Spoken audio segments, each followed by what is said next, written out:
Salutations distinguées à tous, j'espère que vous allez bien, on se retrouve pour une nouvelle facecam. Je tourne actuellement dans le lit car le dos me fait un petit peu mal. Et j'ai pas envie de provoquer en restant assis inutilement sur mon fauteuil. Donc je me suis dit que ça vous dérangerait pas que je m'installe ici de toute façon. L'important c'est le contenu, et le contenu de cette vidéo aujourd'hui a été suggéré par les abonnés en live sur Twitch. Donc n'hésitez pas à venir dans les lives de Twitch, c'est une bonne ambiance.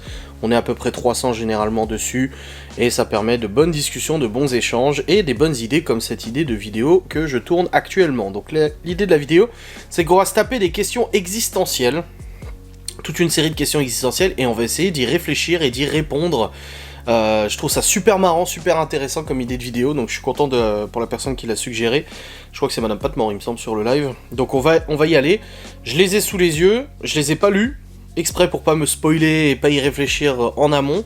Donc on va y aller pour ces questions existentielles. Là c'est marqué que c'est des questions existentielles intelligentes. À partir de quel moment peut-on dire qu'une question est existentielle ? Bah c'est une question, en fait, je pense, existentielle, c'est des questions dont on n'arrive pas à avoir forcément une réponse claire et précise.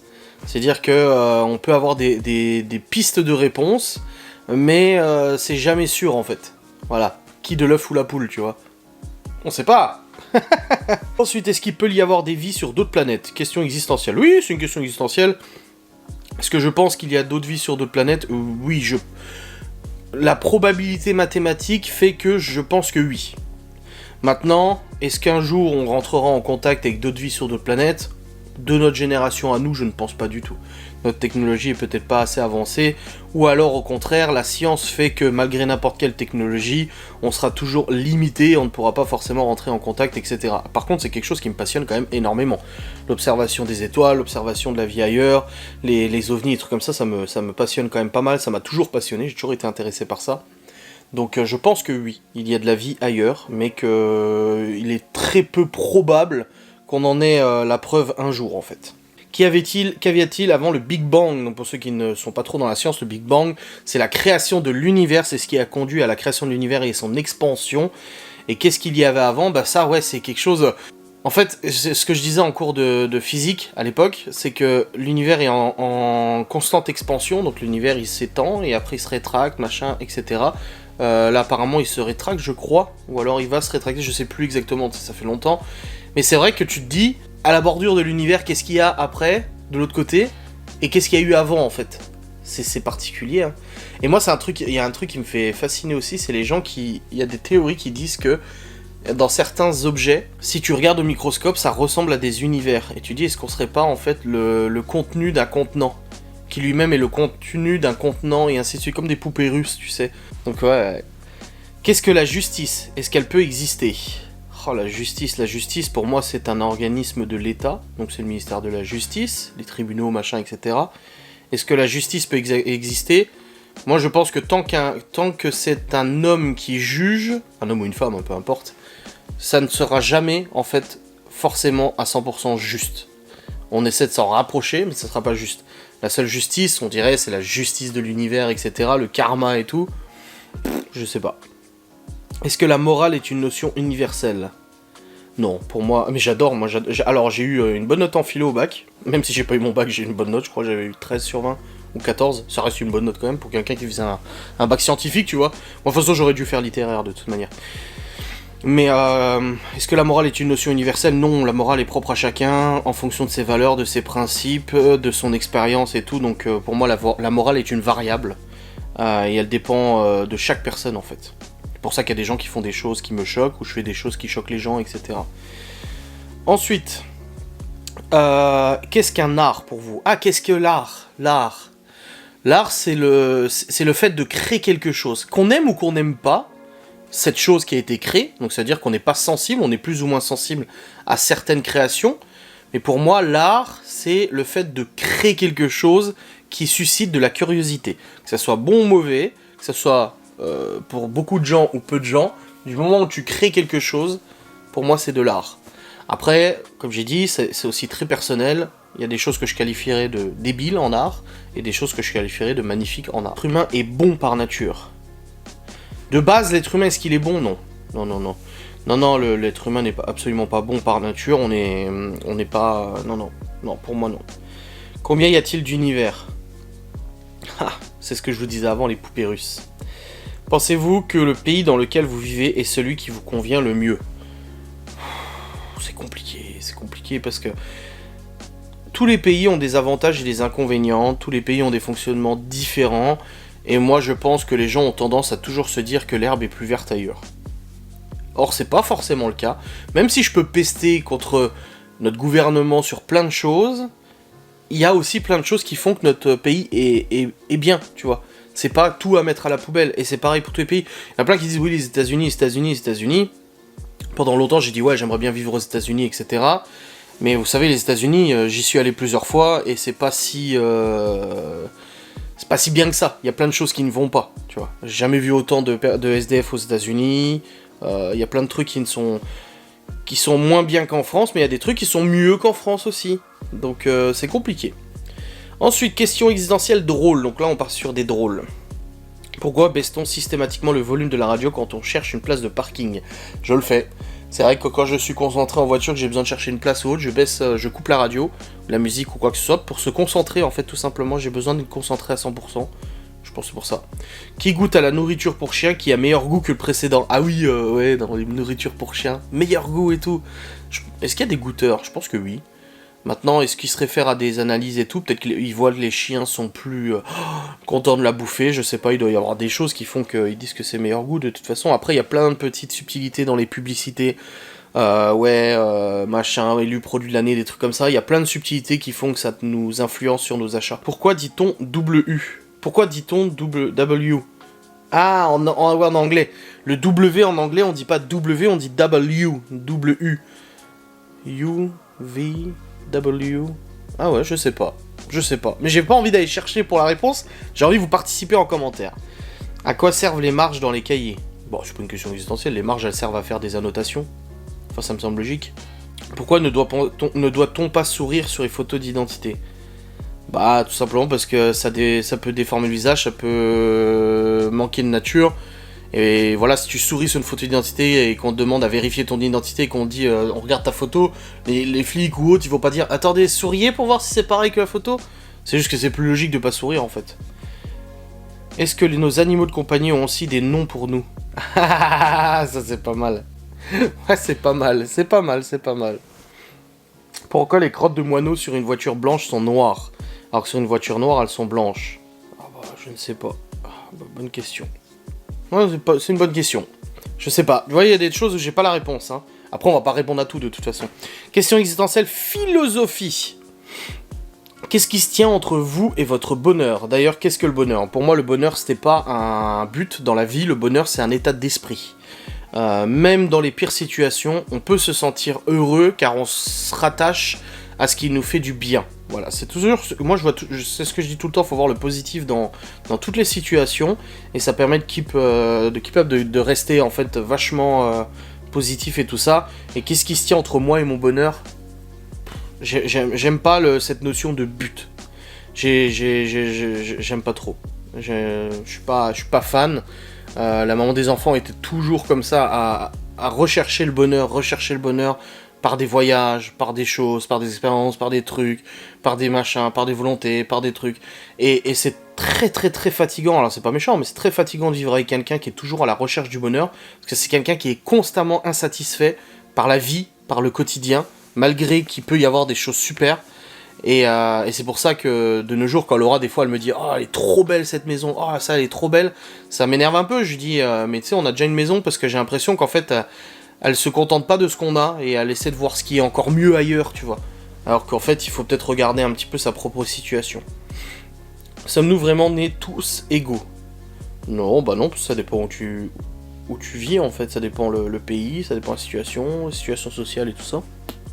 Est-ce qu'il y a une façon de vivre qui est correcte? Encore une fois, ça c'est notre société qui veut ça, qui nous formate, et qui nous dit il faut vivre comme ça, faut penser comme ça, faut réfléchir comme ça et tout, et non, pour moi il n'y a pas de façon de vivre qui est correcte.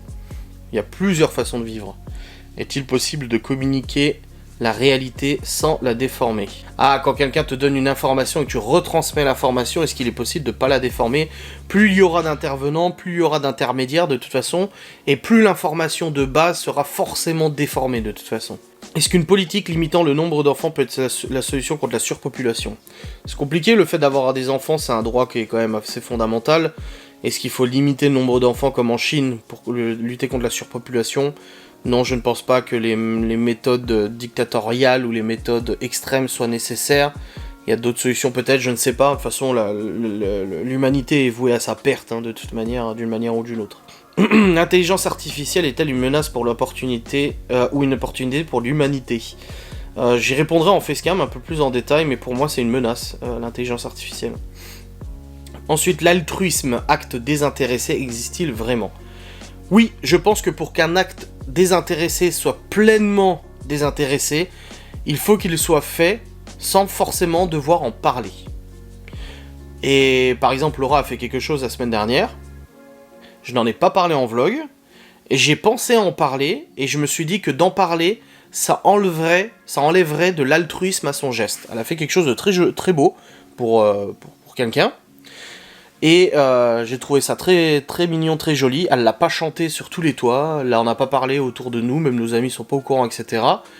Et pour moi, c'est ça qui est altruisme, c'est de ne même pas rechercher l'approbation de nos pères, ou la validation de nos pères, ou les félicitations.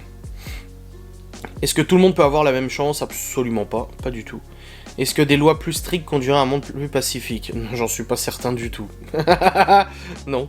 Si tout le monde disait ce qu'il pensait, est-ce que la société serait meilleure? Non, je pense qu'il faut nuancer, je pense qu'il faut être assez flexible. Je suis pas pour l'honnêteté à 100%. Alors attention, quand je dis l'honnêteté à 100%, c'est pas qu'il faut mentir.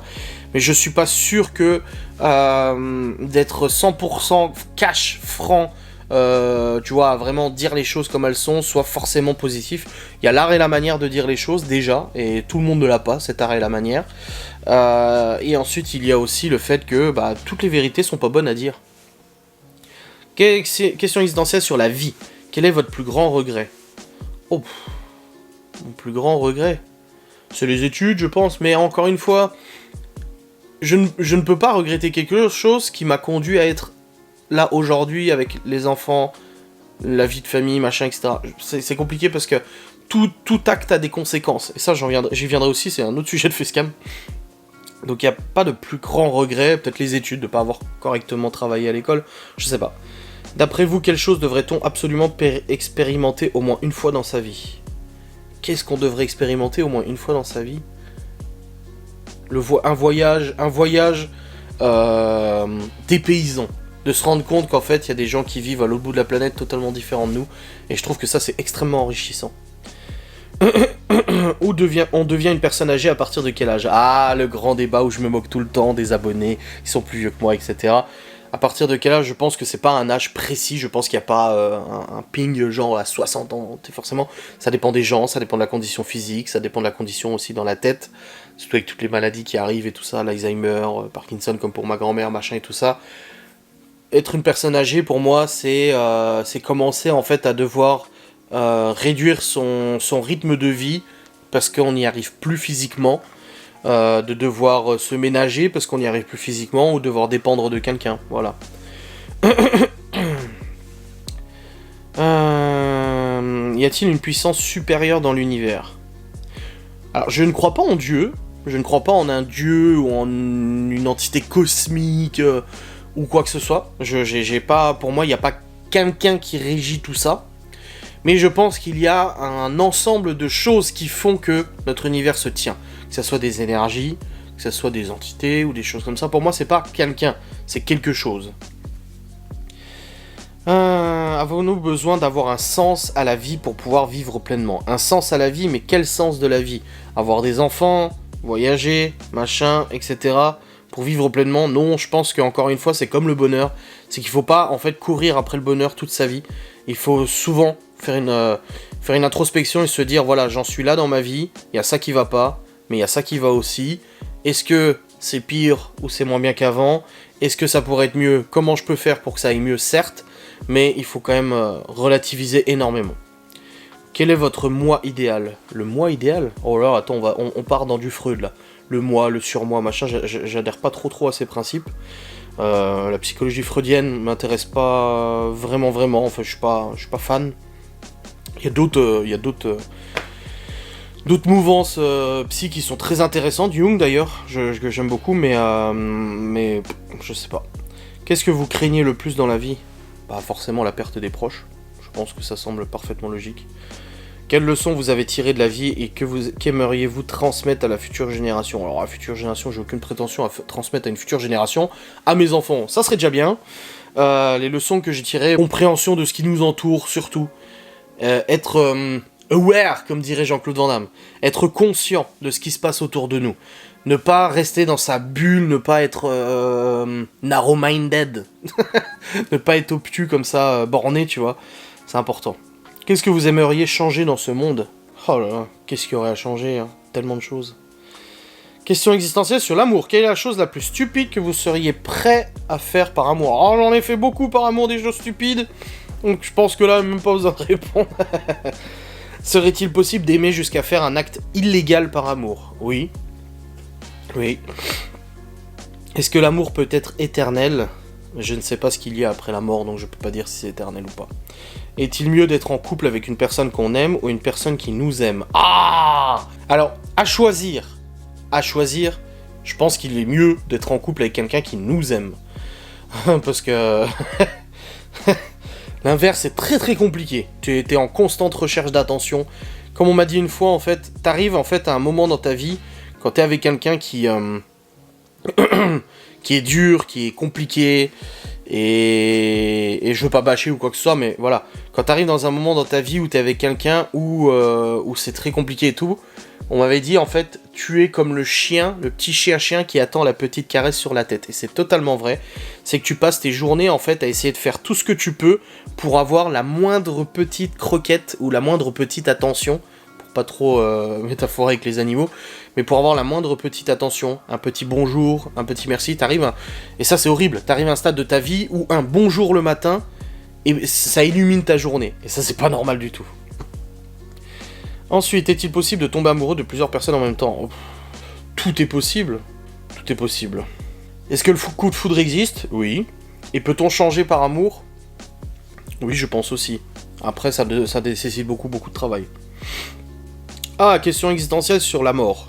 Y a-t-il une vie après la mort? Je pense que oui. Je pense qu'il y a quelque chose. Alors, une vie non, mais qu'il y a quelque chose, voilà. Si vous connaissez votre date de mort, cela affecterait votre façon de vivre? Bon, je pense que oui, comme tout le monde, c'est évident. Peut-on ne pas avoir peur de la mort? Je n'ai pas peur de la mort, moi, personnellement, c'est pas quelque chose qui m'effraie. Pas du tout, je sais qu'il y a beaucoup de gens qui sont angoissés par cette idée, il y a beaucoup de gens qui sont stressés par cette idée, qui des fois se montent dans des angoisses et tout pour ça. Moi, ce n'est pas le cas, je n'ai pas peur de la mort, voilà. D'après vous, que dirait-on sur vous à votre enterrement? Oh, j'en sais rien, mais par pitié, ne me faites pas passer pour quelqu'un de génial. c'est tout ce que je demande, et ça fait des années que je le dis. Si un jour j'ai un décédé, s'il vous plaît, ne faites pas des louanges comme quoi j'étais le meilleur gars du monde. Non, c'est absolument pas le cas. Vous pouvez dire des choses gentilles, hein, ça va, je suis pas tous les défauts du monde non plus, mais c'est pas... voilà. Dites ce que vous avez envie de dire, mais des choses réelles, quoi. Avez-vous passé... est-ce qu'après la mort, vous aurez laissé une trace sur l'humanité, aussi infime tout soit-elle? Ouais, je pense que j'aurais laissé une trace sur pas mal de personnes, de par mon métier, ça me semble logique. Si vous pouviez choisir la façon dont vous mourriez, quel serait votre choix? Moi, je pense comme beaucoup, le fait de s'endormir paisiblement, voilà. C'est un ami à moi qui m'a toujours dit, tu sais, quand tu vois dans les journaux, oui, et... genre Brigitte, 97 ans, est décédée paisiblement dans son sommeil. Il a dit, mais qu'est-ce que t'en sais qu'elle a pas convulsé pendant 10 heures comme ça, tu sais, avant d'être retrouvée? Si vous pouviez choisir la façon de mourir, bah c'est bon. Auriez-vous aimé être immortel? Non, je pense que ça enlèverait de sa saveur à la vie d'être immortel, en fait. Comment vous sentirez-vous juste avant de mourir? Je ne sais pas. Bon, bah c'est bon, on a fini. On a terminé avec ça. Ah ouais, d'accord. Ah bon, bah c'est fini. Voilà. Bon bah écoutez, j'ai fini cette petite facecam, ça m'a fait plaisir de la tourner, c'était intéressant je trouve, j'espère qu'elle vous a plu aussi, n'hésitez pas à réagir en commentaire, et peut-être à répondre progressivement en commentaire aux questions existentielles, je suis curieux d'avoir votre avis. Des bisous, salut!